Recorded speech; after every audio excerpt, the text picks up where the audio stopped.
Price Lord, கர்த்தருக்கு ஸ்தோத்திரம். நிறைவான பலன் கிடைப்பதாக. ஆமென். இது யார் சொல்லப்பட்ட வார்த்தைனா, ரூத்துக்கு சொல்லப்பட்ட வார்த்தை.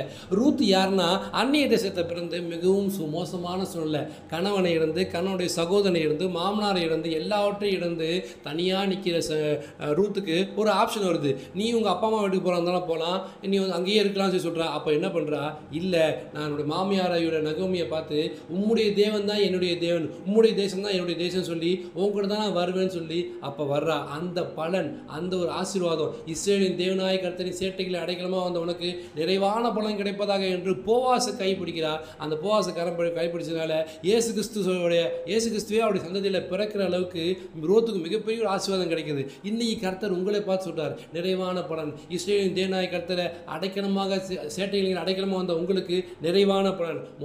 நகை மாதிரி சோர்ந்து போயிருக்கீங்களா? எல்லாவற்றையும் இழந்து போயிருக்கீங்களா? யாரும் எனக்கு உதவி பண்ண யாருமே இல்லை, நான் வாழ்க்கை முடிஞ்சு போச்சு, எனக்கு அடிமேல அடி எல்லாட்டையும் இருந்து போய் தனியாக அனாதையாக உட்காந்து அழுதுகிட்டு இருக்கேன், எனக்கு ஆறுதல் சொல்ல ஆள், கண்ணீரை துடைக்க கூட ஆள் இல்லைன்னு சொல்லி தனியாக உட்காந்து அழுதுட்டீங்களா?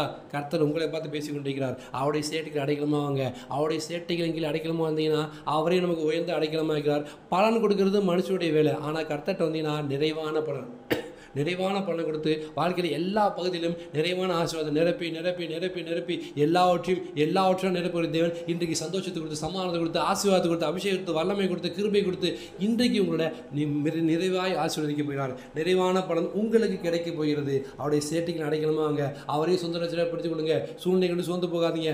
மனுஷனுக்கு கொண்டு வேதனைப்படாதீங்க. மனுஷனுடைய காரியங்கள், மனுஷனுக்கு வல்லமைகள் கண்டிப்பாக எதிர்பார்த்தா இருக்கும். கர்த்தரை மட்டும் நோக்கி ஓடுங்க. அவரை பார்த்து அமர்ந்துருங்க. அவர் உங்களுக்கு நிறைவான பலனை இன்றைக்கு கொடுத்து ஆசீர்வதிக்க போகிறார். ஆமென்.